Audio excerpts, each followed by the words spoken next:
sommes le 14 octobre 2020, Madame, Messieurs, bonjour et bienvenue dans le thermomètre de la RDC, une émission de débat où les co-débatteurs exposent leur avis avec liberté, mais pas de diffamation. Alors, le dossier Minembwe reste d'actualité. Avec mes invités sur ce plateau, nous allons encore décortiquer cette affaire, mais bien entendu en nous basant sur l'évolution de la situation.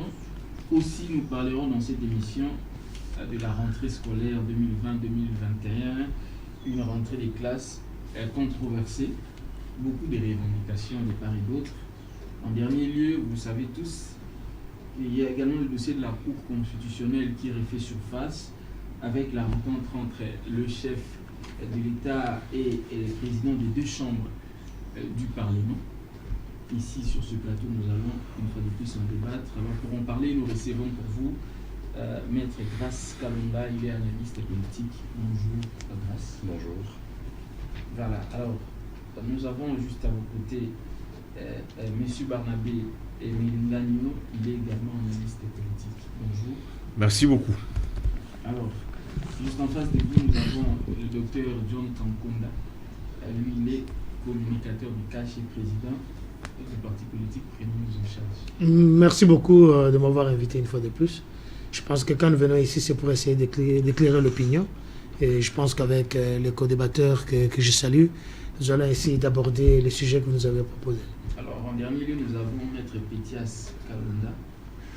Il est acteur de la société civile.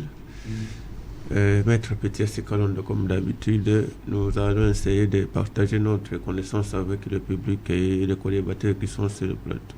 Voilà, merci beaucoup. Alors, nous allons tout de suite sur le sujet du jour. Je commence par vous, docteur Kankonda. Alors, nous avons tous suivi l'actualité et nous savons tous qu'actuellement, il y a une controverse entre le ministre d'État, ministre de la décentralisation et réforme institutionnelle et le président de la République autour du dossier Minembwe. Le ministre a dit qu'il était en mission officielle et qu'il ne s'agissait pas, dans l'ordre du jour, d'installer le bourgmestre et que la commune de Minembwe était opérationnelle, ça va faire 2 ans déjà. Écoutez, d'entrée de jeu, je vois très mal un ministre en fonction de la décentralisation aller dans une mission officielle faire des raccordements frauduleux. Je vais expliquer. Nous avons un ministre de la Défense qui s'est retrouvé dans les coins, dans sa caravane de la paix, soi-disant. Il a eu à peu près 10 députés nationaux, provinciaux, qui l'ont accompagné dans sa caravane. C'est en ce moment que M. Rouberois, ministre de la décentralisation, l'éternel ministre de la décentralisation, se retrouve quelque part, là à Minembwe. On a suivi le discours que M. Rouberois a tenu sur place. Il a parlé en Swahili. Il a dit que je viens avec le ministre de la Défense qui représente le chef de l'État. Alors, M. Rouberois ne peut pas aujourd'hui nous dire qu'il était en mission. Il doit d'abord essayer de nous définir quelle était sa mission sur place. Et ce n'est pas à nous qui va expliquer. Il a été convoqué à l'Assemblée nationale. Il va aller là-bas s'expliquer. Et ces sujets-là de Minembwe n'avaient pas été abordés au Conseil des ministres. Qu'est-ce qui fait que le monsieur se retrouve quelque part là-bas? Il installe, parce qu'il y a des images. Il est avec lui, l'ambassadeur des États-Unis d'Amérique et tous les autres, comme quelque chose qu'il avait déjà préparé. Il y a eu préméditation quelque part. Alors, s'il vient aujourd'hui nous dire que non, lui, il ne savait rien, c'est un dossier qui date de longtemps. Voilà, le bourgmestre là, ça faisait déjà 2 ans. Mais 2 ans, lui, il était toujours à son poste. Il y a eu succession des événements. Je vous rappelle que cette histoire de crise de Banyamulenge, ça a commencé quand même en 1996. Il y a des documentations, il y a des chercheurs qui ont mené des investigations, il y a des publications. Nous allons essayer d'en débattre. Mais M. Rouberois ne peut pas venir nous dire qu'il ne savait rien.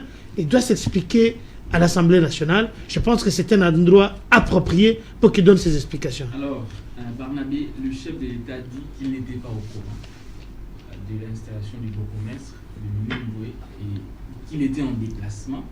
À son insu, cette installation a été faite. Est-ce que c'est responsable? Ce sont des propos responsables d'un chef de l'État? Il n'était pas informé. La question là, je voudrais que les juristes répondent. Le président n'a pas dit qu'il n'était pas au courant de l'installation du bourgmestre. Il a dit je n'étais pas au courant de ce qui s'est passé. Il n'a pas précisé quoi. Il a généralisé. Et même la question de sursoir, on ne sait pas qu'est-ce qu'il a. Qu'est-ce qu'on dit? Qu'est-ce qu'il a sursis? Qu'est-ce qu'il a sursoir? Aidez-moi avec la conjugaison. Est-ce que c'est la cérémonie? Est-ce que... Bon. Je me réserve de faire des commentaires sur le président de la République. Sa décision reste, hein, nous la reconnaissons. Mais moi, je voudrais un peu m'appesantir sur les cabinets. Pas sur la surséance. Il a demandé de l'aide ici. Mais oui, c'est ça que je l'aide. C'est la surséance. De toute façon, nous sommes en débat. Mieux vaut tard que jamais. Qu'est-ce qui est la surséance? Sa décision.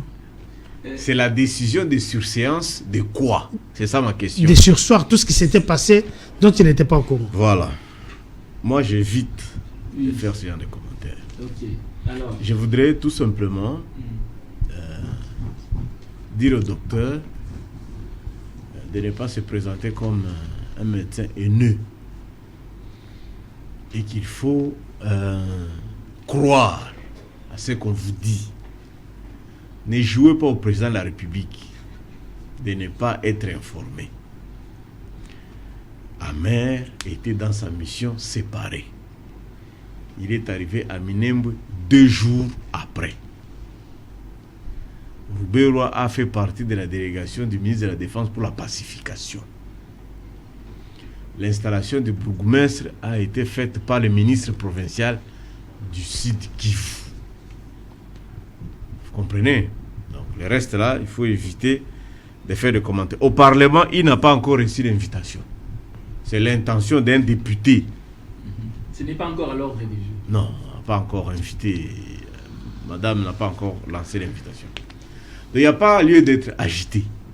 Puis la question de Minembwe ne commence pas en 1996. Ça commence bien longtemps. En 1959. Bien longtemps. Même avant 1959. Bien longtemps avant tout ça.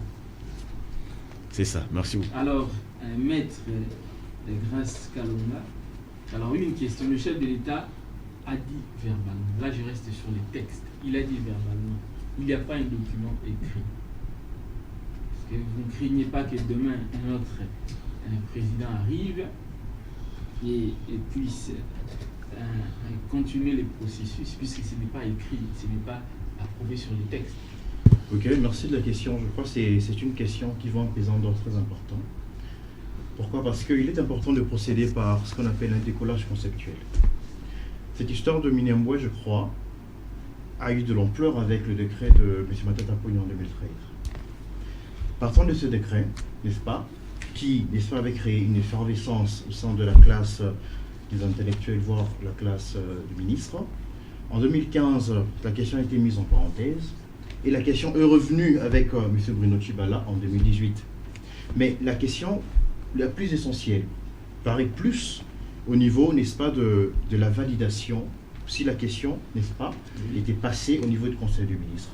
Alors qu'il y a 2 camps. D'autres qui estiment que est-ce que c'est la valeur probante de cet acte de M. Bruno Tshibala ou c'est l'acceptation, n'est-ce pas, de cette décision-là issue du Conseil des ministres. Bon, jusque-là, je crois que la question est en gestation. Mais notre droit est écrit, n'est-ce pas? J'ai en face de moi un échangeur juriste et aussi avocat. Il sait très bien qu'un substratum juridique est toujours important.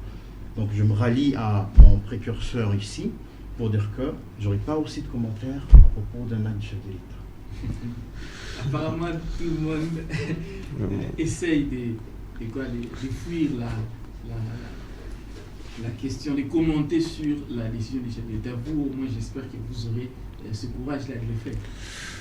Oui, la crainte elle est évidente. Autant entendu que dans le Congo, nous voulons beaucoup plus personnifier les débats. Parce qu'on ne veut pas parler plus des idées, on veut plus figer les sujets sur des individus que sur des idées. C'est ainsi que vous voyez cet acharnement, si je peux un peu l'appeler, sur le ministre Azarès Libérois, parce qu'il n'a pas été seul. Il y a eu ministre de la Défense. Que reproche-t-on au ministre de la Défense? Il y a eu chef d'état-major général. Que reproche-t-on au chef d'état-major général? Il y a eu des députés. Que reproche-t-on à ces députés-là? Et pourquoi autant d'effervescence sur la personne d'Azarias? Puisqu'il est ressortissant des... Voilà, c'est ça, parce que nous ne voulons pas parler d'idées, nous voulons toujours parler de personnes. Parce que Azarias n'a pas été le seul là-bas. Il y avait au moins 2 membres du gouvernement, les députés, ainsi que les communautés, les gouverneurs de province, qui a notifié. Mais avant de parler de l'installation, il faudrait parler de qui a nommé ce bourgmestre-là. Parce que l'on doit partir au départ. Qui a nommé ce bourgmestre-là? Et quand vous nommez, c'est pour faire quoi? Quand vous nommez, entre celui qui a nommé et celui qui a, entre parenthèses, installé, qui a créé des problèmes? C'est celui qui a nommé, c'est ça ce que vous voulez dire? C'est ça mon entendement. Alors, parce que cette personne-là n'est pas venue comme ça. Il y a quelqu'un qui a nommé. Qui a nommé alors? C'est la question qui est... Là, il faut interroger la loi. La loi dit que c'est le président de la République, sous proposition du ministre de l'Intérieur. Et M. Azarias a dit que c'est l'année passée au mois de mai. Au mois de mai, qui était président? Qui était ministre de l'Intérieur? Donc c'était le président. Alors pourquoi ne pas connaître les actes qu'on a posés? Parce qu'avant l'installation, il faudrait qu'il y ait d'abord un acte qui a précédé. C'est la nomination. Devez-vous nommer quelqu'un sur un territoire que vous, sur une commune ou bien une entité que vous-même savez conflictuelle? Et quand vous les nommez, c'est pour faire quoi? Vous l'avez, il a reconnu à l'étranger dire que les Banyamulenge sont nos frères. Nos frères là, ont-ils l'intérêt? Nos frères là, ils sont où? Nos frères là habitent où? Nos frères là habitent où? Pour qu'aujourd'hui, ce que vous avez appelé hier nos frères, manque de terre.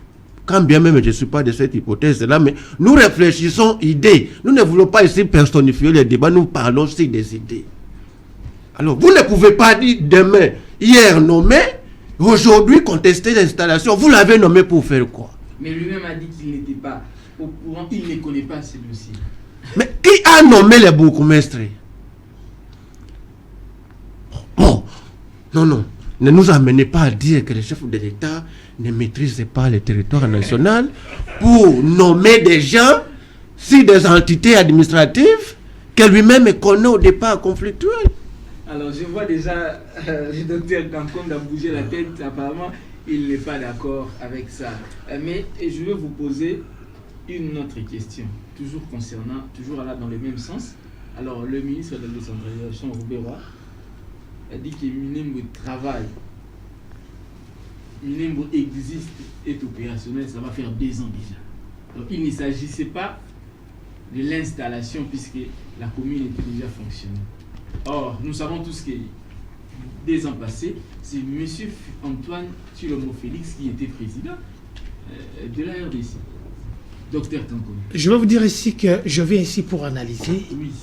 Je n'ai aucune haine, ni avec les uns, ni avec les autres. Là, vous répondez à la... Je lui réponds en direct. À M. Barnabé, puisque nous sommes... Je citais un ministre de mon pays, un ministre national.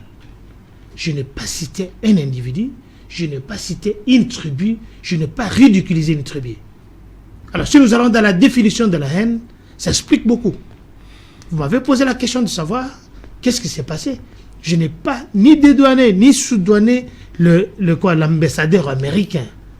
Je dis bien qu'il est arrivé après, n'est-ce pas? Mais il était invité dans la caravane de la paix que le ministre de la Défense. Vous comprenez? C'est ça les informations à ma connaissance. Vous savez, on dit souvent la moquerie et souvent l'indigence de l'esprit. Et je passe. Nous sommes en train d'expliquer des choses ici. Mon condébatteur à côté vous dit, on est en train de personnaliser les débats, On cite des individus, mais lui-même est en train de citer Rouberois, il est en train de citer le chef de l'État, il est en train de se poser des questions dont il n'a pas, il ne maîtrise pas. Le chef de l'État est arrivé ici, il a trouvé le dossier de Banyamulenge. Il ne peut pas arriver à Londres. J'étais dans la salle quand il a fait la déclaration, à Londres. Il a dit, il a répété ce que la Constitution lui disait. Il ne peut pas aller à l'encontre pour lui dire que ce soit pas... il faut lire les textes. Il faut faire des recherches. Le problème avec le peuple congolais, les intellectuels congolais, ils ne lisent pas. Il ne faut pas de recherche. C'est ça le problème. Alors, si moi j'étais Kabang Numbi, un médecin haineux, on pouvait me traiter de tous les mots. Alors, un médecin haineux, mais lorsqu'on vous dit que vous êtes également médecin haineux, vous les contestez. Bon, c'est ça, tout le monde, nous sauvons, je pense que la population est en train de suivre. Oui. Et moi, je réponds aux questions posées. Je n'ai rien contre une tribu ou bien une autre, voilà. Mais nous essayons d'analyser. Parce que de ce côté-là, j'y suis allé. Je suis quand même à Magellan, j'étais à Bukavu, j'étais un peu partout. Personne ne va m'apprendre ce qui se passe dans mon pays. Allez continuer. Alors, vous avez dit tout à l'heure que les chefs de l'État reconnu que les Banyamulenge sont des Congolais. Vous étiez présent même à Londres. Alors, une question. Si ils sont Congolais, ils doivent avoir normalement un territoire. Alors, ils se réclament être de Minembwe. Mais vous dites que voilà, en réalité, Minembwe n'est pas l'entité des... Mais nous devons d'abord commencer avec l'historique de notre pays. On n'a jamais eu un territoire appelé Minembwe. Monsieur James Kabarebe fait la déclaration à l'université de Kigali, en présence de Rouberois. Il dit ceci: ce n'est pas parce que une tribu parle le Kinyarwanda dans un territoire, dans un pays étranger, qu'on doit vous donner une nationalité. Rouberois est à côté. Ce n'est pas mes propos. Il y a des preuves de ce que je vous dis. Alors, c'est comme si on disait les Banyamon Kigali, donc ils deviennent maintenant les Banyamon Kigali, on doit leur donner la terre. Je ne vais pas entrer dans ce débat-là. Le chef de l'État l'a déclaré. Okay. Bon, il a dit, parce qu'il a des preuves. Parce que sur place, moi, je n'ai pas pigé. Et par après, j'ai compris que non. Il s'est référé à ce qui y avait de prescrit, de ce qui avait déjà été fait. Pourquoi? Parce que ces gens-là, écoutez-moi, je les ai vus aux États-Unis, devant la Maison Blanche, réclamer que voilà, nous voulons notre terre. Ils voulaient se crier, se victimiser pour être des apatrides. Je vous dis ceci, nous avons la Gambie qui est dans les territoires, dans le pays du Sénégal. On a vu Kosovo. Vous comprenez? Alors, si les hautes autorités rwandaises font des déclarations comme ça, en présence de M. Rouberois, moi, j'ai mes propres idées, j'ai mes arguments, je peux les étaler. Alors, si M. Rouberois, parce que c'est que le recordement frauduleux que M. Barnabé a dit tout à l'heure, j'entends tout le temps, j'ai suivi le discours de M. Rouberois. Je n'ai rien contre lui. On ne se connaît même pas. Il est en train de se victimiser. Il dit toujours, bon voilà, il y a un problème de racisme, il y a un problème de tribalisme, ainsi de suite. Mais, excusez-moi, il est du FCC. Quand on a entendu Kabeng Numbi dire à d'autres autochtones, ou bien à d'autres personnes, de quitter le Kshaba, de rentrer chez eux, personne n'a décrié que c'était le tribalisme. C'est une ancienne autorité de ce pays. Il est député. Alors moi, je ne vais pas entrer dans de petits guéguerres, donc voilà qui est ci, qui est ça. Il a fait sa déclaration, son conférence de presse. Ce n'est pas la parole de la Bible. Et moi, je demande, je vais encore trop loin. Je ne vois pas la raison d'être de ce ministère de la décentralisation. C'est un ministère budgétivore, il ne décentralise pas tous les jours. Vous comprenez? Donc ça, c'est mon avis. Je trouve que on peut le soutenir, tout comme on n'est pas le soutenir. Je n'ai rien contre lui. Alors, nous parlons de la terre de nos ancêtres. S'il y a des choses qui ne marchent pas, j'ai mes avis. Alors, je vais vous reprendre la phrase du ministre d'État, M. Rouberois. Il dit, comme il a attribué de façon extrêmement abusive et mensongère l'installation de la commune rurale de Minembwe. J'aimerais que vous puissiez commenter cette déclaration. Parce que cela ne relève pas des attributions du ministre de la décentralisation. Ça ne relève pas d'attributions. Ce sont Mais nous avons un cas ici à Kinshasa, Jean-Tinimba Kangobila. Quand il devient gouverneur, dans les 60 jours qui est arrivé, 45 jours même problème, il a nommé 4 bourgmestres sinon. Alemba, Bada, je crois, Angaliema et comme ça. Qu'est-ce que Kakonde a fait? Ces bourgmestres-là fonctionnent jusqu'aujourd'hui. Ce n'est pas de la matière du ministère de la décentralisation allait installer un bourgmestre. Mais il l'a fait. Non, mais il dit ouvertement qu'il ne l'a pas fait lui-même. Docteur. Il y a un souci. Docteur. Allez-y. On a vu les images, tout le monde a vu les images. C'est pas un secret, il l'a pas fait la nuit. Allez-y, vous avez la parole. C'est grave. Quand vous affirmez que vous étiez à Londres, quand le président faisait la déclaration, on peut vous croire. Vous étiez aux États-Unis, vous avez vu les Wanyamulenge réclamer la terre.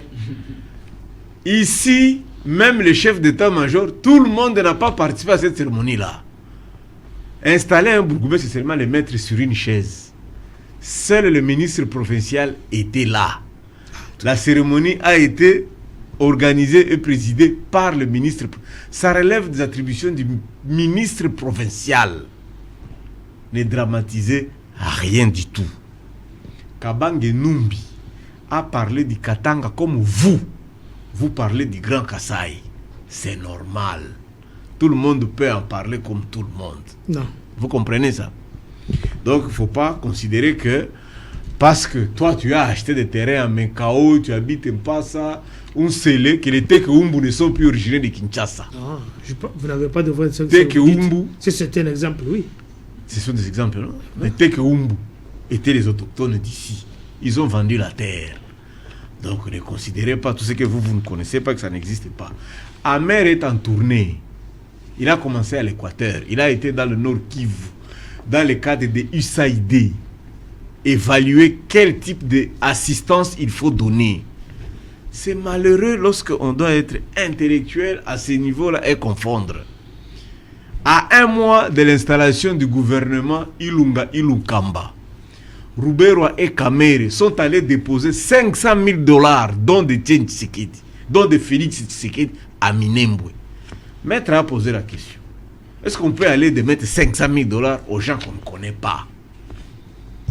L'animateur de cette émission ici, il est à un jeu de pierre du Rwanda. Je suis des Idjoui. Vous comprenez ça? Lui là, s'il doit aller au Rwanda, c'est 14 minutes par pirogue. Je sais. Minembwe est à 506 km de Kigali. Lui, tu ne crains pas qu'il peut balkaniser, se rattacher au Rwanda. Vos Maasai qui sont sur les montagnes, c'est eux que tu crains. Ça, c'est notre débat. Le décret de 2013, c'est Matata qui était Premier ministre, mais c'est Mouyej qui avait traité les dossiers au ministère de l'Intérieur. Et Kakonde, l'actuel ministre de l'Intérieur, a dit ceci: continuez à installer d'autres bourgmestres, parce que ça relève de l'administration du territoire. Toi là, quand tu dois aller chercher ta carte à la commune, tu n'as que 4 avenues à traverser. Pourquoi tu veux que les autres aillent à 200 km? Tu vas enregistrer mariage civil. Si tu es à Minembwe, tu dois aller à Ouvira. Tu connais Ouvira parce que toi tu es marché là. Quand on se réveille à Ouvira, on voit le Burundi, non? Pourquoi toi tu ne crains pas que le Burundi peut rattacher Ouvira? Tu crées une entité de 10 km² qui est à 200 km. Soyons conséquents. Je termine en disant ceci. Je demande à nos juristes de commenter pour toi la loi 04/024 du 12 novembre 2004 sur la nationalité congolaise. Alors, je vous aide à commenter l'article 10 de notre constitution. maître, vous aurez votre parole. Non, je ne suis pas maître. Je Je l'aide seulement parce qu'il a donné cette loi-là, mais il doit nous dire ce qui se trouve dans notre constitution. Non, docteur Kankono. Il y a un arrêté, comme il vient de le dire, mais lisez-nous, commentez-nous l'article 10 de notre constitution. Ça dit quoi? Vous aurez votre temps, mais moi je vous pose d'abord la question par rapport à la surdemande de M. Barnabé. Est-ce que vous pouvez nous commenter l'article sur la nationalité congolaise, puisque c'est ce qui pose le problème, c'est ce qui fait débat. Certains disent que les Banyamulenge ne sont pas des Congolais. Que dit là? Ok, je crois que Maître Pétias va vous compléter aussi. D'accord. Je crois que la question est quand même épineuse, mais une bonne réflexion fera l'affaire. En matière des nationalités, surtout et entrer avec les histoires de Banyamulenge ici, le peuple, si on peut le voir comme ça, qui s'est retrouvé, n'est-ce pas, en 1960, Déjà à partir de là, il y avait une sorte de séquence de population. On ne pouvait pas aller en deçà, ni au-delà de cela. Je crois qu'en quelque sorte, il y a eu un désordre, en fait. Comment voulez-vous fixer une date qu'en 1960, n'est-ce pas, que tout celui qui est sur le sol congolais, n'est-ce pas, a déjà des racines d'une nationalisation. Déjà, de ce côté, il y avait quand même des lacunes. Donc, c'est ce qui prévoit les textes. Non, du point de vue réflexionnel, quand même, du point de vue réflexif, c'est un point de départ. Ok. N'est-ce pas? Parce que plusieurs textes ont dû, n'est-ce pas, entamer le pas, mais c'est à partir des 60 que la question a eu un fixateur. Et à partir de là, il y a eu quand même un désordre. Pourquoi? Parce qu'il y a d'autres tribus qui sont restées dans cette tranche-là, et aujourd'hui, on a des répercussions. Donc, du point de vue historique, déjà, il faut savoir manager. Il y a déjà un petit problème, n'est-ce pas, du côté historique, savoir que qui était là en 60, et puis qui est venu après, qui s'est naturalisé. Il y a plusieurs brèches de réflexion qui peuvent ouvrir, en quelque sorte. Alors, maître, est-ce que vous pouvez compléter, maître Kalonda, par rapport à la loi sur la nationalité? Non, pas, il a bien explicité, tu sais, que c'est sur peut-être la compréhension, ça peut diverger. Mais bien avant cela, il permettait que notre co-débatteur de droite cesse avec ces interruptions séquentielles de la pensée. Il prétend de vouloir privatiser les chefs de l'État et les mettre beaucoup plus d'avantages. Alors qu'en réalité, il tendent des pièces aux chefs de l'État. Il nous a bien raconté le discours de James Kaberembe sur les Banyamulenge. Mais étant dans la salle, quand le chef de l'État dit que ces gens sont nos amis, sont nos frères, il aurait dû rappeler au chef de l'État qu'il ne dit pas ça. Voici ce qu'a dit James. Mais il a laissé le chef de l'État parler et il vient ici sur les plateaux de télévision. Cette interruption séquentielle de la pensée n'est pas bonne. Ne vous en appropriez pas du chef de l'État. Au contraire, vous ne l'aidez pas. C'est vous qui êtes en train d'induire chaque fois le chef de l'État en erreur. Des choses que vous connaissez mieux. Vous faites partie des délégations du chef de l'État. Et le chef de l'État prend des discours qui valent loin. Vous êtes dans la salle. Vous le laissez parler. Et maintenant, vous venez dire non. Non, mais c'est de nous tromper. Vous ne pouvez pas dire que le chef de l'État est dans la continuité et l'interdire de ne pas poursuivre cette île-là. Parce que le chef de l'État a trouvé qu'il y a eu décentralisation. Parce qu'il est dans la continuité. C'est lui qui nomme, c'est ça la loi, c'est le chef de l'État qui nomme les bourgmestres sur proposition du ministre de l'Intérieur. Vous n'allez pas nous dire nous autrement parce que nous n'allons pas les démontrer scientifiquement. Alors, parlant de la nationalité, oui. Le co-débatteur maître l'a bien défini. La nationalité est soit d'origine, soit d'adoption. Il a bien défini. Mais la différence, en ce qui me concerne, c'est situé sur ce qu'il dit qu'il n'aurait pas fallu inclure tout le monde. Non, parce que l'État, c'est d'abord un territoire, un peuple et une organisation. Mais parce que les limites ont été bien tracées, quels seraient ces peuples-là qui se trouvent à l'intérieur d'un territoire sans être congolais? Ils seraient de qui? Parce qu'on vient de créer un nouveau territoire. Nous sommes dedans. Qui va dire à celui-ci que tu n'es pas le mien, tu n'es pas le nôtre? Et que c'est nous qui devons chasser? Non. Par le simple fait qu'ils se trouvaient déjà dans ces limitations-là. Ils sont de fils congolais. Mais c'est ça un État. L'État, c'est les territoires. Les territoires, c'est les limitations des frontières. Mais quand vous êtes à l'intérieur, vous constituez un peuple. Et c'est ce peuple-là qui constitue ce qu'on appelle aujourd'hui l'organisation. Vous ne pouvez pas... Qui doit choisir qui est et qui ne l'est pas alors que nous partageons tous sur le même territoire? Je ne vais pas parler de choix. Je vais parler d'opinion et des conséquences précises que le Congo subit aujourd'hui. C'est une évidence. Je ne vais pas parler le fait de chasser quelqu'un. Non, je n'ai pas dit ça. Alors, la nationalité, c'est soit par adoption, c'est ça? Soit par... D'origine? Oui. Alors... Et d'origine, c'est ce que je vous dis, ce que Maître a défini. C'est là qu'ils se sont retrouvés. à partir de cette date. Parce que c'est à partir de cette date-là que le Congo est Congo aujourd'hui. On ne pouvait pas aller au-delà parce qu'à ce moment-là, le territoire n'était pas encore déterminé et défini. Que les Banyamulenge sont des originaires de la RDC. Voudrez-vous que je contredise le chef de l'État? Le chef de l'État a dit que les Banyamulenge sont nos frères. Et jusqu'à la preuve du contraire, le chef de l'État nous l'a dit. C'est papa qui nous a fait voir que voilà, bien que je l'ai mis au monde avec une autre femme, mais c'est ton frère. Moi, je vais contredire mon papa. Papa me fait voir que voici, tes frères sont là, je suis ton frère, je suis ton frère, je suis ton frère. Moi, je vais les contredire. Okay, je n'ai qu'à assumer et accepter que papa m'a démontré mon frère. Petias a expliqué, et de manière scientifique, que les Banyamulenge sont les Congolais, puisque nous n'avons jusqu'ici qu'un seul papa, c'est le président de la République. Et le président de la République l'a reconnu à Londres. D'ailleurs, vous l'avez dit, vous étiez dans la salle, que les Banyamulenge sont des Congolais. Alors, pourquoi en faire un débat alors que lui-même, notre papa, nous l'a dit? Est-ce que vous avez senti des scientifiques dans ce que vous êtes en train de dire?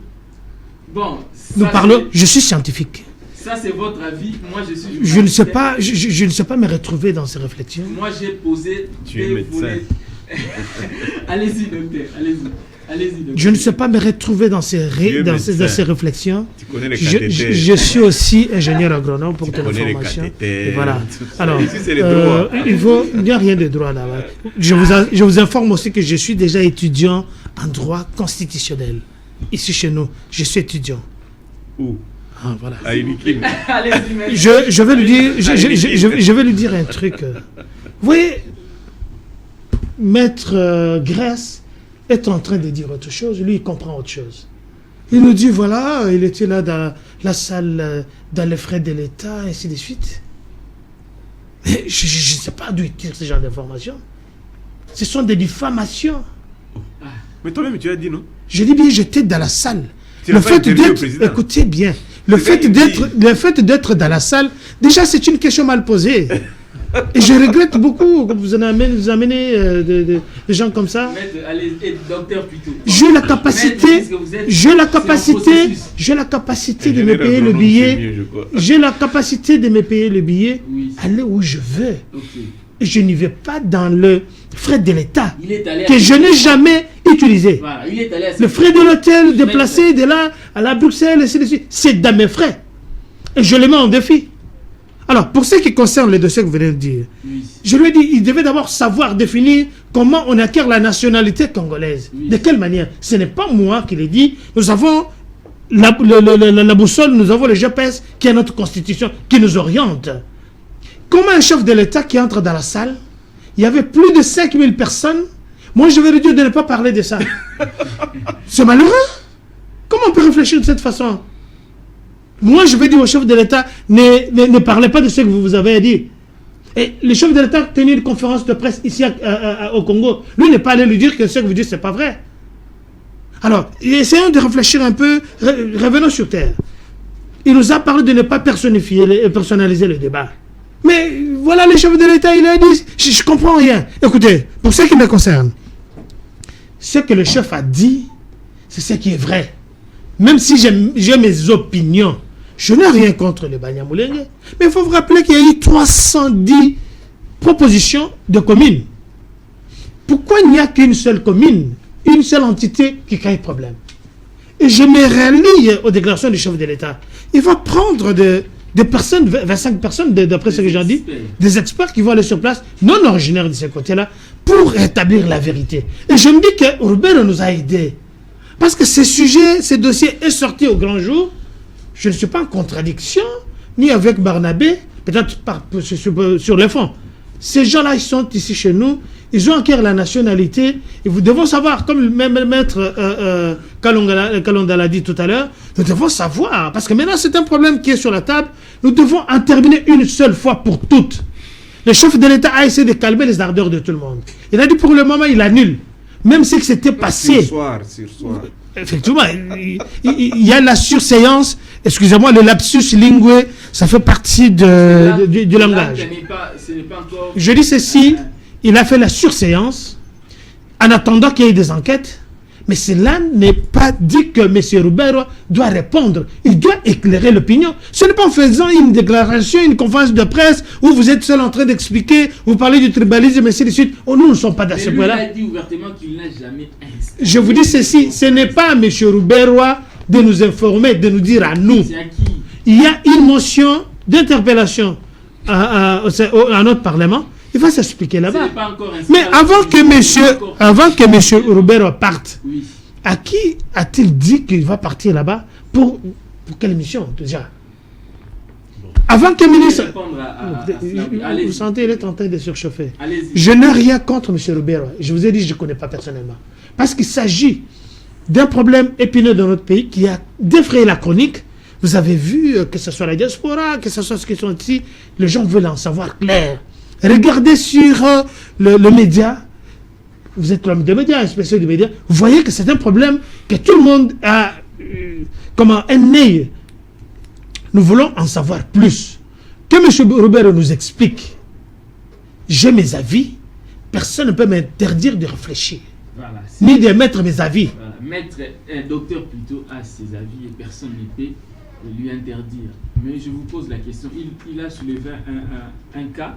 Est-ce que c'était écrit où sur papier que M. Roubert devrait aller dans le sud Kivu, plus précisément à Minembwe? Nous avons entendu des hommes d'État, des médecins, des agronomes, des économistes dans ce pays dire que Roubert n'avait pas l'ordre de mission. Je rappelle au docteur, agronome, juriste constitutionnaliste de surcroît Ça, c'est une injure. que pour passer à l'aéroport d'Ndjili, il faut avoir un billet d'avion, une carte d'électeur, payer le GoPass, les tests Covid. Ça, c'est pour les citoyens lambda. Si tu es membre du gouvernement, il te faut un ordre de mission dûment signé par le Premier ministre. Et donc, tous les ministres qui sont passés par l'aéroport d'Ndjili avaient les ordres de mission. Les députés avaient les ordres de mission signés par la présidente de l'Assemblée nationale. Il faut faire un effort de comprendre cela. Il y a eu un incident ici sur le recensement, l'ONUP. Le ministre de l'Intérieur a saisi le Conseil d'État et il a gagné le procès. Il a dit le recensement est une attribution du ministère de l'Intérieur. Je te rappelle que l'installation du bourgmestre est une matière de l'Intérieur, du ministère de l'Intérieur. Mova a traité les dossiers, Mouyeja a traité les dossiers. Tant de ministres de l'Intérieur ont traité ces dossiers. Pour ce cas-ci, Kakonde a dit au Conseil des ministres, il faut poursuivre. Il n'a pas saisi le Conseil d'État jusque-là. Donc Kakonde que tu connais très bien. La nationalité, c'est la volonté de vivre ensemble seulement. La meilleure que vous recherchez à l'étranger, c'est la nationalité américaine. Il faut seulement 5 ans. Le passeport que tu as dans votre costume, tu n'as pas mis beaucoup de temps pour l'avoir. Parce que tu as seulement démontré que tu avais la volonté d'être là où tu venais. Vous avez des preuves de ce que vous dites? J'ai dit c'est dans votre costume. Non, je dis. Alors, les Raoudji, les propriétaires de la Rao Bank, le premier Raoudji est arrivé en 1922 à Kintu. Ils sont congolais de Maniema. Raoudji, Rao Bank. De peau indienne. Mais ce sont les gens de Maniema. Je t'ai dit, l'animateur de cette émission, il est à 14 minutes du Rwanda. Mais ça, c'est pas une information, frère. Informe la population, vous ne m'informez pas moi. Non, je suis en train de Non. te répondre. Ça, c'est un faux débat. Il n'y a pas de faux débat ici. Non, écoutez, je ne vois pas, parce qu'il est Alors, à 14 minutes du Rwanda, ça change quoi? C'est lui qu'il faut craindre. Non, écoutez. Comment toi Je tu suis peux craindre? congolais. Je suis congolais. Écoutez, Je l'ai dit une fois. vos experts scientifiques. C'est ce que vous me connaissez mal. Je n'ai jamais eu peur de personne. Non, ici, il n'y a pas question de peur de trembler. Allez-y, terminez votre pensée avant qu'il ait... Le nom originaire scientifique et né que vous allez envoyer, se sont déjà prononcés sans maîtriser les dossiers. Tout le monde devient haineux. Ah, mais il y a un problème. Allez-y. Vous comprenez? Tu as dit qu'ici, les brillants juristes que nous avons, les 2 meilleurs juristes ici, ils vous ont dit, pour avoir la nationalité, être seulement là, sur le territoire. C'est faux. Ça, c'est comme ça. Je vais lire l'article 10 de notre Constitution, quand vous aurez terminé. Allez-y. Tu vois cet article-là? Moi, j'ai participé dans des séances de rédaction de ça. Ah, mais je ne sais pas de quoi on est en train de parler. La nationalité, docteur, laisse-moi t'expliquer ce que nous avons écrit. Quel est l'esprit de ces textes-là? Parce que moi, j'étais là. Et je vous dis que c'est la mauvaise constitution qui puisse exister. Allez-y. Il paraît Mbata, le professeur Mbata, qui est parmi les meilleurs constitutionnalistes que nous avons, a dit que c'est la meilleure constitution d'Afrique. Ça, Ce n'est toi, pas tu es sa parole agronome. de la Bible. Je l'ai suivi hier. Toi, tu es agronome. C'est pas une information. Tu viens à peine de commencer le Voilà. cours de droit constitutionnel. Mbata, qui va t'enseigner, a dit que c'est la meilleure constitution. Voici ce que nous avons dit. Même si un expatrié était en escale ici, il tire un coup, il fait un enfant avec une fille de Serembao, cet enfant-là est congolais. Vous étiez là en escale en 1960. On décrète vous devenez congolais. En masse comme individuellement.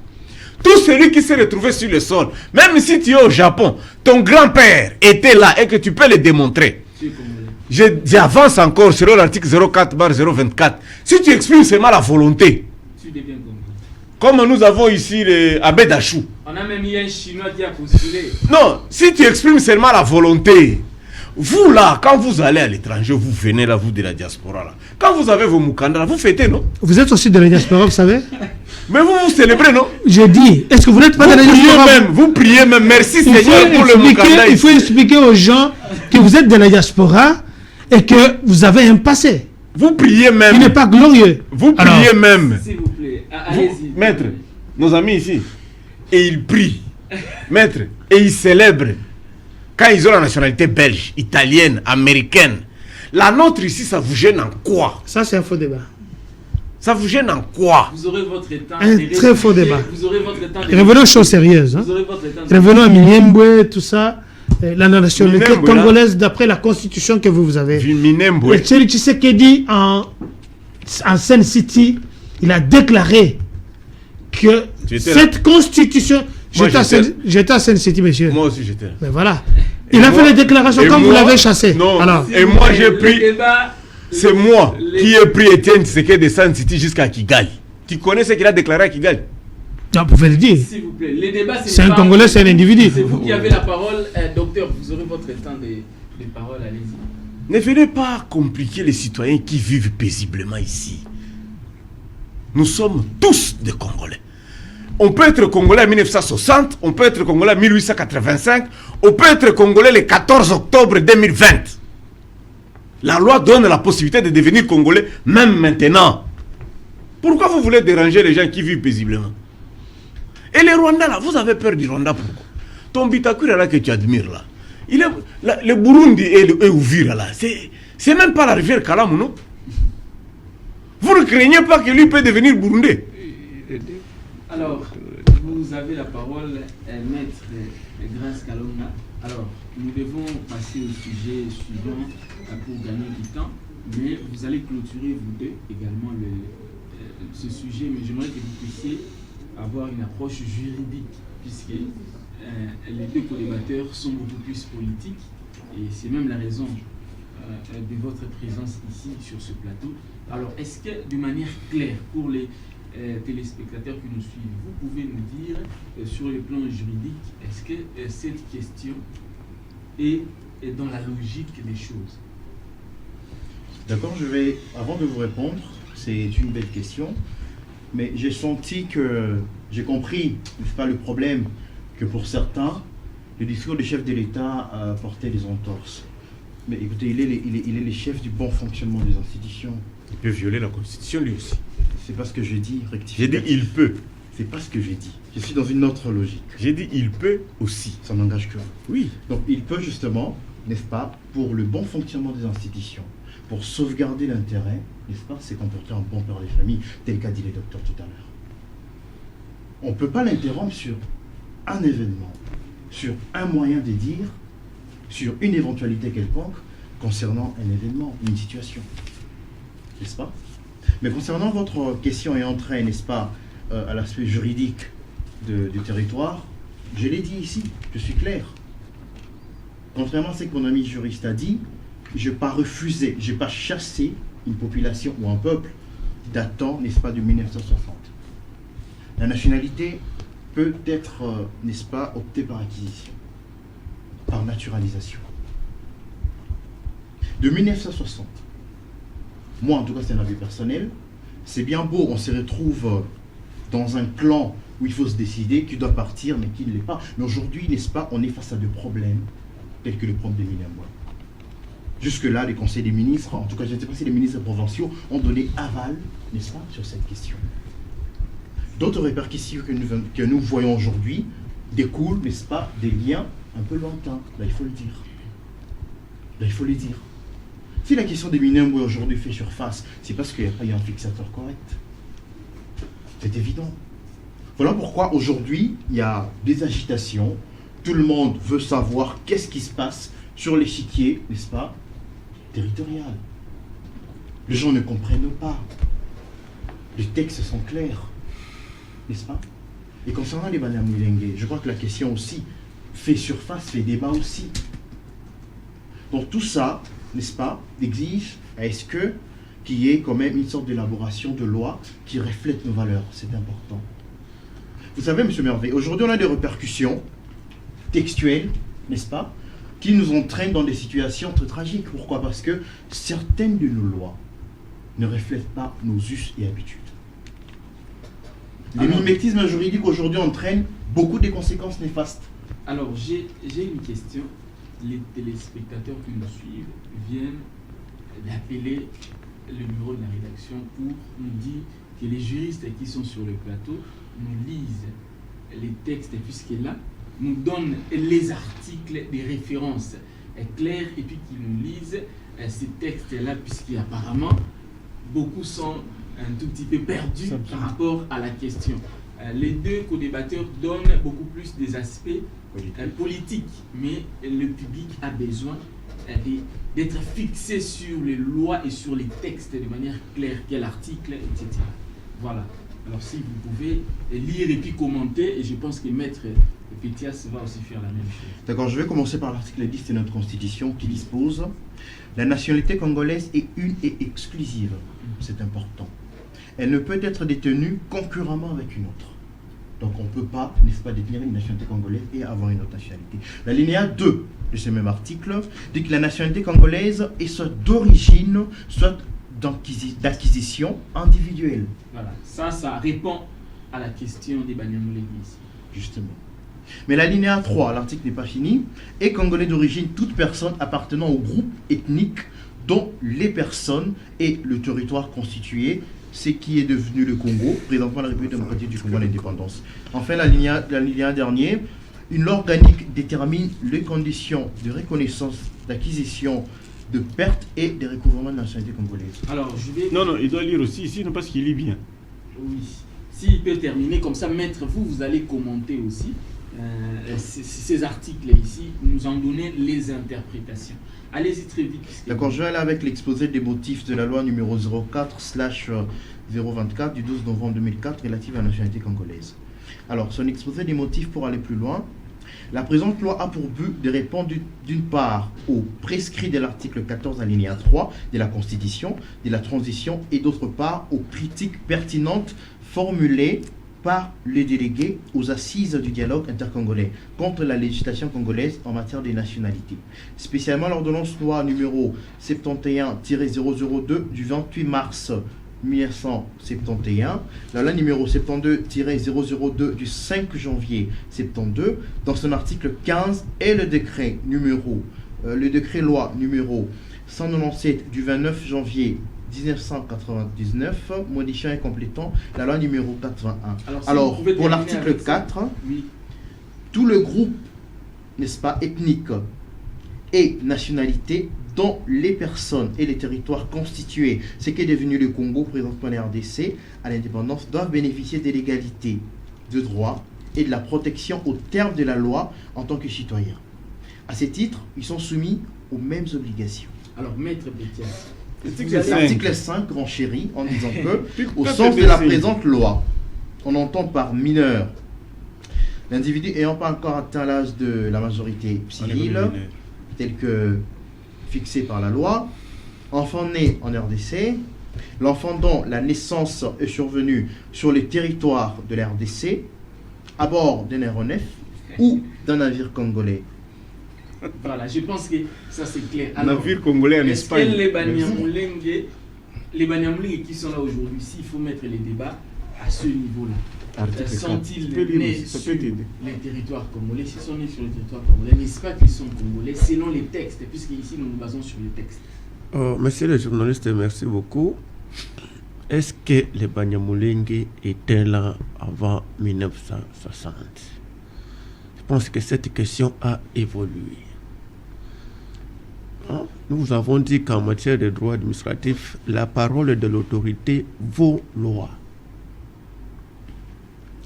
Et quand le chef de l'État dit suspendre ou annuler, c'est exécutoire. Il ne reste qu'à être formalisé au nom de l'ordre public. L'ordre public est au-dessus même de la Constitution. L'ordre public est au-dessus de toute loi. Il a dit ouvertement qu'ils sont des complots. Écoutez, je suis en train de vous dire, moi je suis encore opposé et stable. Moi je ne suis pas encore le passager, tantôt ingénieur, tantôt docteur, tantôt juriste. Demain il sera journaliste parce qu'il est encore à la quête, il est en train de se rechercher. Mais il a une non. Voilà. Parce qu'il n'a pas une stabilité intellectuelle. D'où pas convoitise, parce qu'il a un juriste à côté, à gauche, qui parle mieux des droits. Je dois aussi devenir, pas convoitise. Et ce sont ces gens-là, ces prétendants être près du chef, il est piqué comme conseiller, il induit le chef en erreur, parce qu'il n'a pas la formation de base. Tout ce qu'il a, c'est superficiel. Et par conséquent, tout ce qu'il va donner comme conseil au chef, pour dire un juriste stable comme moi, comme ça, il me dit non, il a un problème intellectuel. Alors que je suis sûr de ma stabilité comme juriste. Je ne suis pas tantôt plus tôt. Vous allez voir là, un juriste qui se dit, je vais vous lire un article sur la Covid, donc je vais vous traiter. Il veut me lire un article de la Constitution pour me faire comprendre, moi, un étudiant qui veut faire comprendre à un juriste, avocat, qui veut expliciter. Voilà un peu la prétention, comment elle va au-delà. Alors, nous disons, quand le chef de l'État crée une commission, c'est-à-dire qu'il n'y a pas de débat sur les personnes de Banyamulenge, est-ce que la commune répond aux critères? Est-ce que la commune a plus de 200 000 habitants, 20 000 habitants? Est-ce que cette commune a une certaine étendue de... C'est sur ces limitations-là, et non si traiter sur des individus qui occupent la commune. Donc c'est un faux débat. Ce n'est pas débat de Banyamulenge ou quoi, parce que la commission ne va pas dire aujourd'hui qui est et qui n'est pas de cette contrée-là. La commission va définir est-ce que les conditions pour qu'une entité soit muée en commune, en territoire, en ville, en province, est-ce que ces conditions-là sont réunies? Mais on ne parlera pas là-bas des Banyamulenge pour dire que ces gens-là, même s'ils sont Banyamulenge, on va les chasser, on va les exclure. Ce n'est pas de mon entendement. Et la question aujourd'hui des Banyamulenge comme citoyens congolais, je pense que ce n'est pas à l'ordre du jour.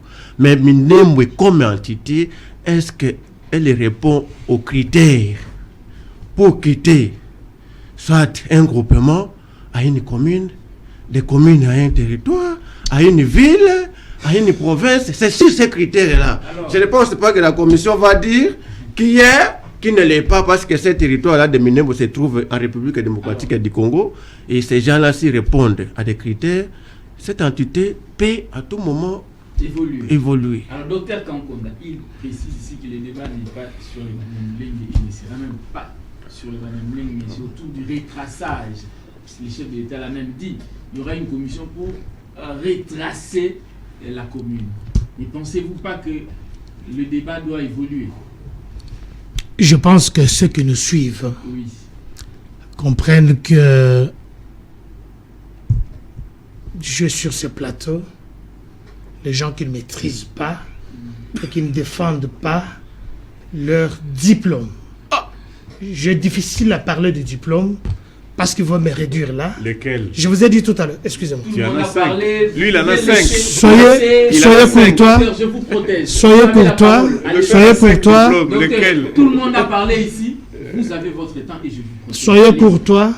Et j'ai du mal que vous m'amenez des individus comme ça sur le plateau. Excusez-moi. C'est un débat. Personne à la télé ne peut me dire de quelle obédience est ce monsieur.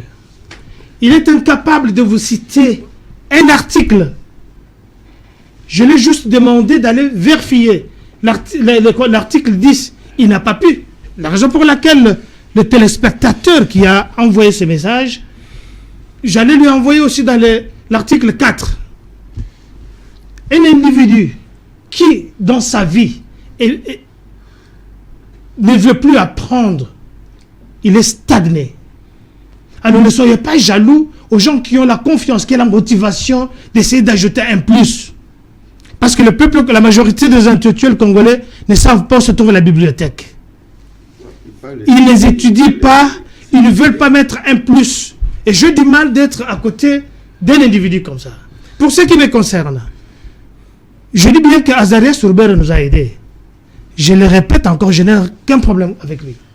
Mais le fait que ce sujet est sorti, voilà la raison pour laquelle, une seule fois de plus, qu'on mette de l'ordre, qu'on mette la clarté sur ce problème.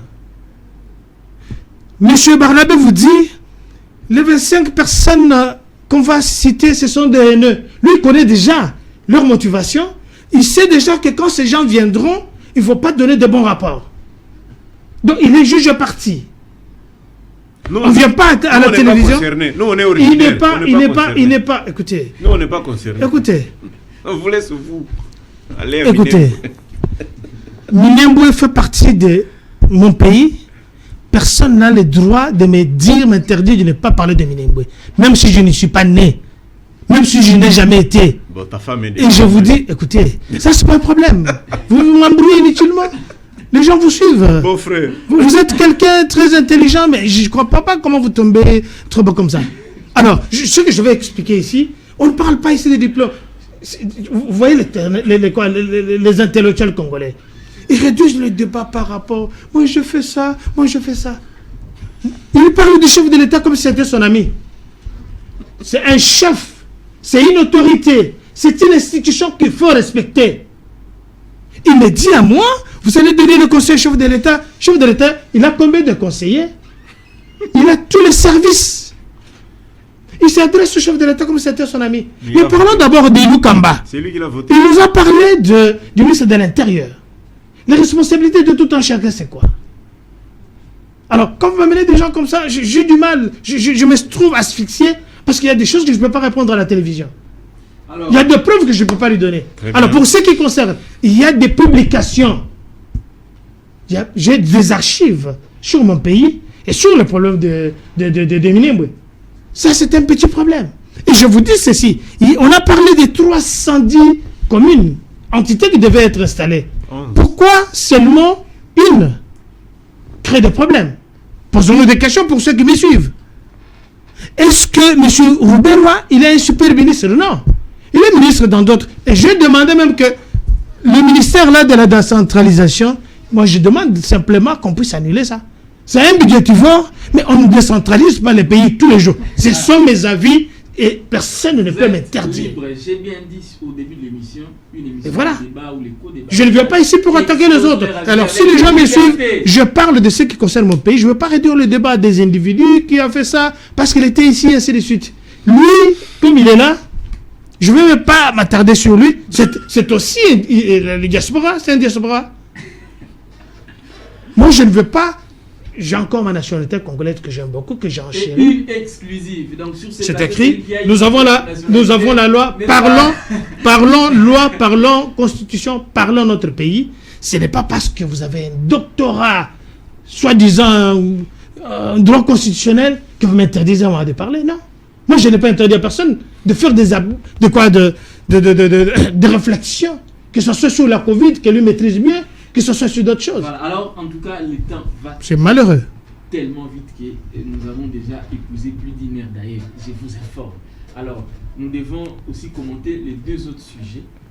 Une minute pour terminer. Alors, nous allons premièrement commenter le sujet sur la rencontre entre le chef de l'État et les présidents des deux chambres du Parlement autour de l'installation de deux juges de la Cour constitutionnelle nommés récemment. Alors, Certains médias disent que les présidents des deux chambres du Parlement s'opposent à cette installation. Je commence par vous, Barnabé. Est-ce que vous êtes au courant?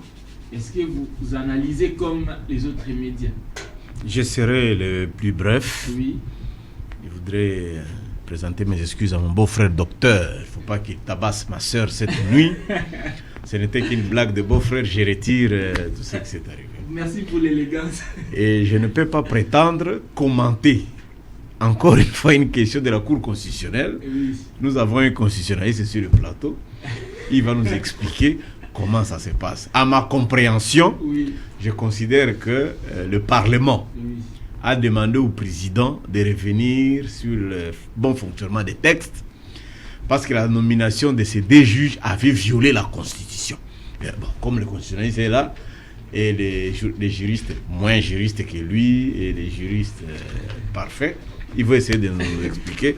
Moi, je me réserve de faire des commentaires sur ça. Alors, maître, par rapport au dossier de la Cour constitutionnelle, on dit que les présidents des deux chambres du Parlement s'opposent à cette décision. Est-ce qu'ils sont dans les textes?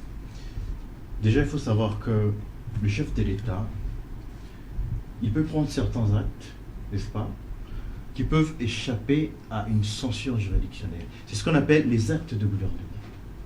Une hypothèse à effleurer. Ce sont des actes, n'est-ce pas, qui permettent au chef de l'État d'avoir son costume de chef.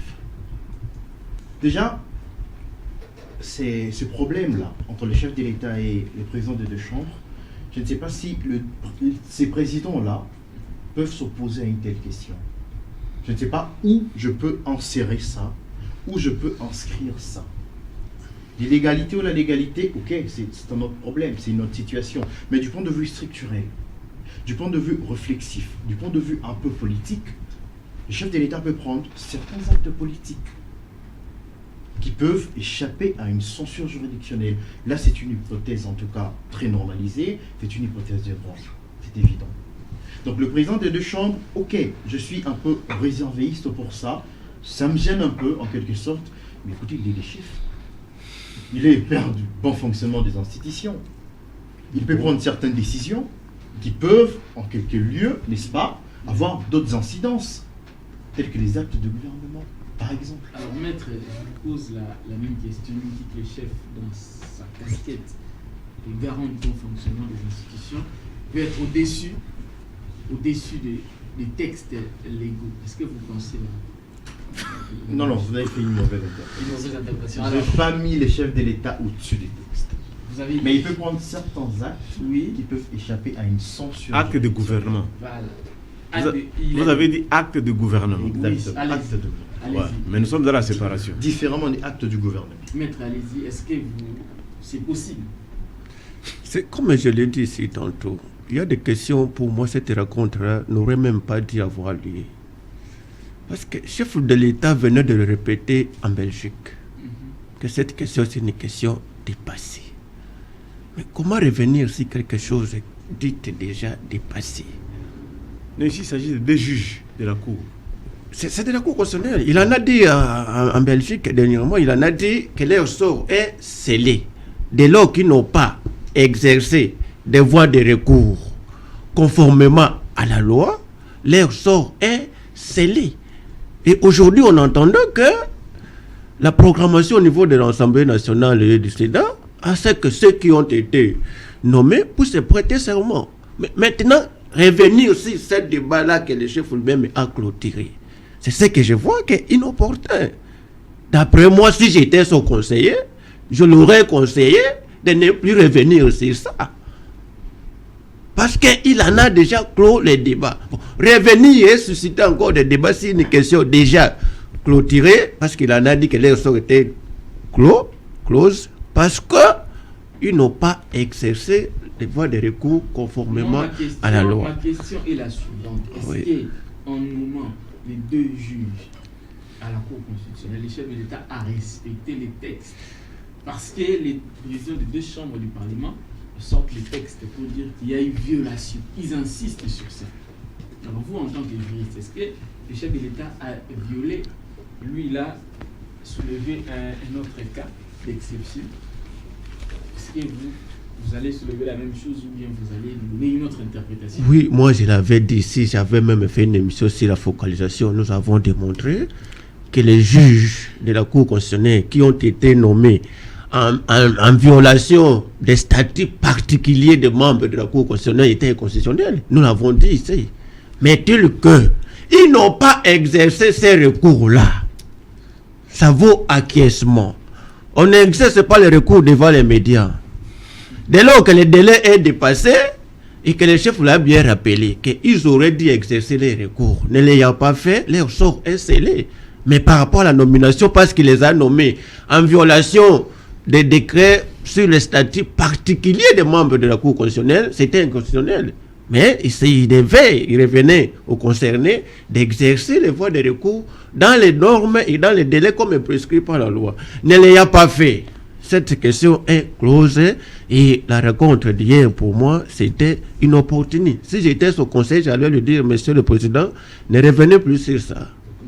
Ils n'ont qu'à programmer les jours de prestation de serment pour ceux-là qui ont été promis par vous. Alors, docteur, ce dossier-là refait surface aujourd'hui et comme d'habitude, puisque ça devient un peu régulier, nous constatons le président des deux chambres du Parlement s'oppose aux décisions du chef de l'État. Le maître a soulevé que cette décision avait violé la Constitution. Cependant, puisqu'ils n'ont pas introduit les recours à temps, puisqu'on donne 10 jours, c'est ça? 15 jours. 15 jours, voilà. Ils n'ont pas déposé les recours à temps. Leur cas est déjà scellé par la Constitution. Vous posez la question à une personne qui n'est pas juriste et vous attendez des réponses. Alors, je vais vous répondre. Qui n'est pas juriste? Vous avez eu des éminents juristes, professeurs ici. Oui. Ils vous ont fait l'explication. J'espère que le peuple congolais est en train de suivre ces débats intéressants. J'accepte d'abord les excuses de M. Barnabé. C'est un acte d'une autre facture. C'est ça qu'on appelle l'humilité. La grandeur. La grandeur, je l'ai dit en public. C'est quelqu'un que j'aime beaucoup. Il sait. Alors, pour ce qui concerne l'histoire des juges, c'est un faux débat pour le moment. Tout a été dit là-dessus. Les deux chambres peuvent solliciter une audience auprès du chef de l'État. C'est pas mauvais. Le chef les a écoutés. Vous n'avez pas entendu le chef répondre à leurs sollicitations. Parce qu'il faut vous rappeler qu'il y a eu beaucoup des ordonnances, des nominations. Le jour où ils ont prêté serment, les deux chambres étaient absents. Je n'ai pas vu Mme Mabunda, je n'ai pas vu M. Tambo Mwamba dans la salle là où il prêtait serment. Mais qu'à cela ne tienne, la prestation de serment a eu lieu. Posons-nous d'abord la question. Il n'était pas dans la salle, pourquoi? C'est une autre hiérarchie. Le chef de l'État qui les invite. Il y a le protocole de l'État qui est là. Les deux juges dont vous faites allusion ici, ils avaient déjà fait l'exercice de la façon dont la manifestation allait se passer la veille. Ils ne sont pas présentés le jour J. Ils n'ont pas fait leur recours aux personnes responsables, à l'institution responsable. Ils se sont adressés au chef de l'État, ce qui est déjà un grand problème. Ils ne peuvent pas s'adresser au chef de l'État, à ma connaissance, ils doivent s'adresser à l'institution qui a proposé, je crois, le Conseil supérieur de la magistrature. C'est là où ils devaient faire leur recours. Ils n'ont pas fait. Le temps est passé, on dit ici, on parle de 8 jours. Les 8 jours sont passés, c'est, je pense, au 11e jour qu'ils ont fait leur communiqué en s'adressant au chef de l'État. Il y a dol quelque part. Pour ce faire, que les deux chambres viennent aujourd'hui voir le chef de l'État, le solliciter pour qu'il puisse revenir sur un dossier qui est déjà passé, moi je me dis qu'il y a un problème. Pourquoi les deux chambres ne regardent pas le bien-être du peuple congolais? Ça sont des faux débats. Il y a la rentrée scolaire, il y a la rentrée académique. Est-ce que le bien-être du peuple congolais, l'Assemblée nationale, là, leur travail c'est quoi? C'est pour s'atteler à deux juges. Je me pose la question. J'essaie de réfléchir. Qu'est-ce qu'il y a du spécial dans ces deux juges-là? Il y a M. Tunda Kassende, pour montrer où j'étais par là. Tunda Kassende a été démis de ses fonctions, il est là. Mais il y a le vice qui travaille. La République continue. On ne peut pas réduire la République à des individus. Alors, je ne comprends pas vraiment la démarche de ces deux chambres. Et je me dis, je vais soutenir le chef de l'État. En tant qu'un individu, je lui dis, ce dossier est déjà...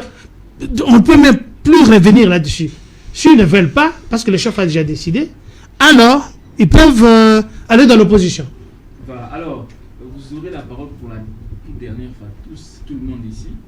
Vous avez 2 minutes et demie pour commenter la rentrée scolaire, plus précisément la déclaration du cardinal, de Monseigneur qui dit, si je ne me trompe pas, que seuls les chrétiens catholiques ont droit à enseigner dans les écoles catholiques. Alors je commence par vous, et après ça sera également votre mot de la fin, donc vous pouvez également chuter, et nous allons faire le tour de la table, et puis nous allons vous annoncer l'émission. Allez-y. Je n'ai pas trouvé d'inconvénient sur ce que le cardinal a dit. C'est une asbelle. S'il estime que les non-croyants catholiques amènent d'autres enseignements. Vous savez, avec l'Internet ici, on peut apprendre l'homosexualité, la sorcellerie aux enfants. Si le cardinal estime qu'il faut préserver la ligne éditoriale de l'éducation des enfants, il a raison. Deuxièmement, la participation de l'État pour payer cette subvention aux enseignants n'oblige pas l'État congolais de donner des ordres à des écoles conventionnées. J'ai toujours dit, si l'État congolais, comme la presse congolaise d'ailleurs, si vous voulez garder votre indépendance, ne touchez pas. L'État congolais n'a que 4 millions de bancs sur 20 millions. L'année passée, nous avons eu 20 millions d'enfants assis sur 20 millions de bancs. 26 millions d'enfants assis sur 20 millions de bancs. 16 millions étaient au privé et au conventionné. L'État congolais n'a pas d'école. Donc l'État congolais de construire ses propres écoles et donner les ordres. C'est le cardinal qui a le vrai rapport du comportement de ces enseignants frauduleux. Je termine en disant, la laïcité concerne l'État congolais. Ça ne concerne pas les aspects. Encore une fois, les juristes vont nous éclairer sur cette question-là. Donc je termine en disant, ne dramatisons pas. Il n'y a pas à exagérer. Ne voyons pas les diables partout. Le Congo, c'est un pays de paix et que les collaborateurs du président travaillent dans le sens d'aider le président. Omar Bongo disait ceci. Gagner la première élection, c'est la chose la plus facile. Parce que vous promettez, il n'y a que des paroles. Votez-moi, je vous ferai ceci. Mais le deuxième mandat, la deuxième élection, elle est souvent très difficile parce qu'il faut des résultats qu'il faut présenter. J'ai dit et je vous remercie. Alors, maître, un petit commentaire sur la rentrée scolaire et puis votre mot de la fin. Voilà, je pense que c'est... Je me rallie à l'idée percutante qui a été soulevée tout à l'heure par mon précurseur le plus immédiat concernant le fait que cette décision de M. Mbongo, Fridolin, cardinal, en tout cas à mon sens c'est un avis personnel parce que je suis d'obédience catholique, c'est évident. Je pense que c'est... Il n'y a pas d'éthique au fait. Je ne sais pas, je vois mal si je fais un voyage, je ne sais pas, au Moyen-Orient où il y a des cultes, je dirais, de musulmans, tout ça. Et puis dans leurs écoles, je ne sais pas s'ils ont d'autres enseignants en dehors de leurs croyances. Je ne sais pas, je n'ai jamais été là, mais vu que ce sont deux pays un peu à croyance islamique, ils ont leurs règles et ainsi que leur façon de voir les choses. Donc je crois que si le cardinal a trouvé opportun que cela puisse être fixé dans ces sens, je trouve que cela a une raison précise. Moi, je n'ai pas d'inconvénient et surtout, je ne vois pas l'inconvénient. Vous voyez, avec les catholiques, on a un rituel. Sûrement, ça peut être pour le besoin de la consolidation, n'est-ce pas, de la religion catholique.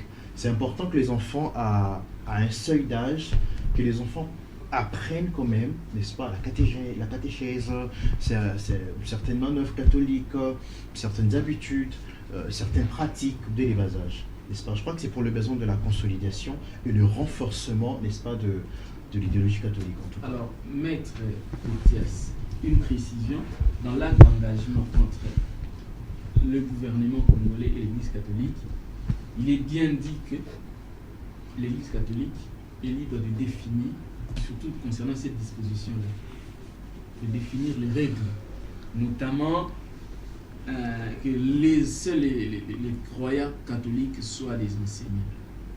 Ne pensez-vous pas qu'il faut commencer d'abord par révisiter les textes au lieu de condamner, puisque beaucoup condamnent cet acte-là? Oui, au niveau des tests, il ne pose pas de problème. Au moins, il y a des conséquences. Là, nous parlons en tant que travailleurs. Oui. Vous savez, à quelles conditions licencier un travailleur? C'est là que ça va se poser des problèmes. Des enseignants catholiques, oui, mais ceux-là qui ne sont pas catholiques, à quelles conditions les licencier? Parce que la loi définit les conditions de licenciement. Il va fonder ça sur quel motif de licenciement. C'est là que ça va poser problème. Ces enseignants-là ont des contrats en durée indéterminée, à durée déterminée. Quelle motivation il va donner pour les licencier? Sinon, on va tomber sur des licenciements abusifs. Et à ce moment-là, ça sera encore une charge pour l'Église.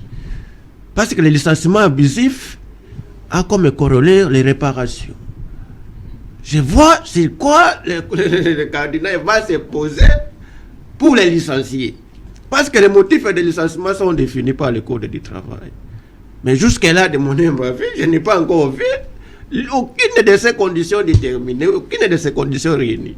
Donc, à ce niveau-là, l'Église aura des problèmes parce qu'il doit avoir des motifs pour remercier ces travailleurs. Pour remercier ces travailleurs. Mais sinon, c'est la forme.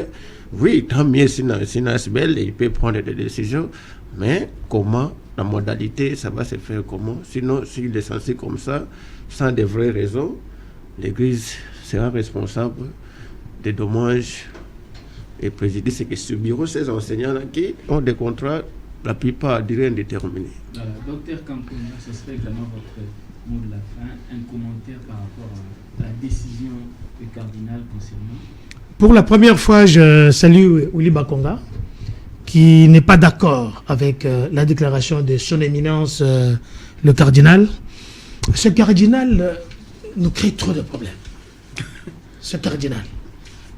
Il faut vous rappeler qu'il y a eu l'histoire de la CENI, où le cardinal a démontré noir sur blanc qu'il est en train de bagailler à contre-courant.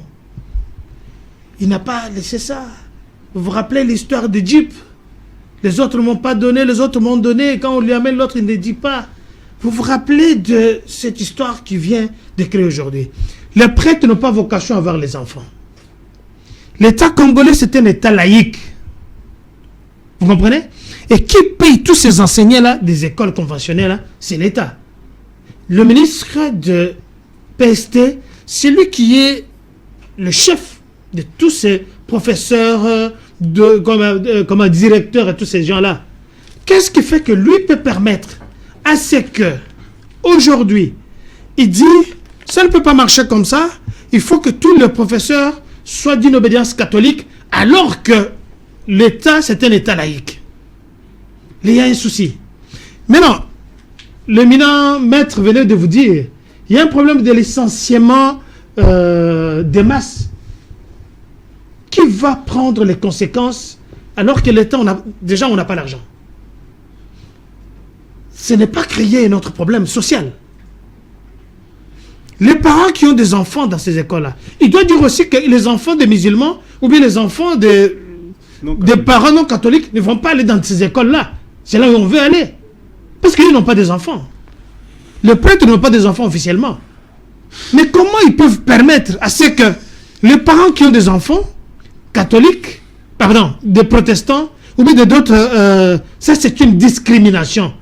Et on ne peut pas permettre ça. Et j'en interpelle à tous ceux qui nous suivent pour chuter par là. Ça c'est un débat des intellectuels. Des fois on a débordé, des fois nous sommes allés un peu, vous pouvez comprendre. Pour ce qui concerne notre pays, nous n'avons pas le droit de se taire.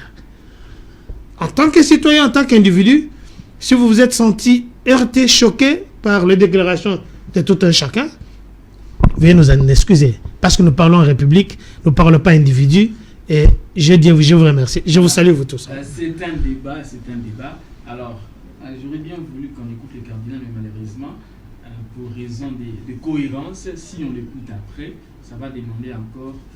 On peut toujours l'écouter, on part avec. Mais il nous crée trop de problèmes. Que l'on puisse commenter. Alors, dans la logique du journalisme, si nous écoutons le cardinal après, cela veut dire que nous, la chaîne, nous approuvons ce que le cardinal a dit, alors que nous, journalistes, nous sommes censés être neutres. Voilà pourquoi nous allons tout simplement chuter par là. Merci à vous d'avoir répondu présent à cette invitation. Merci pour ce débat. Je remercie également toute l'équipe technique qui nous a accompagnés. Là, nous pensons particulièrement à Papa Dina et puis à Glody qui est juste en face de moi. Je vous retrouve demain avec d'autres invités avec le même plaisir. Le journaliste est au centre mais n'est pas neutre.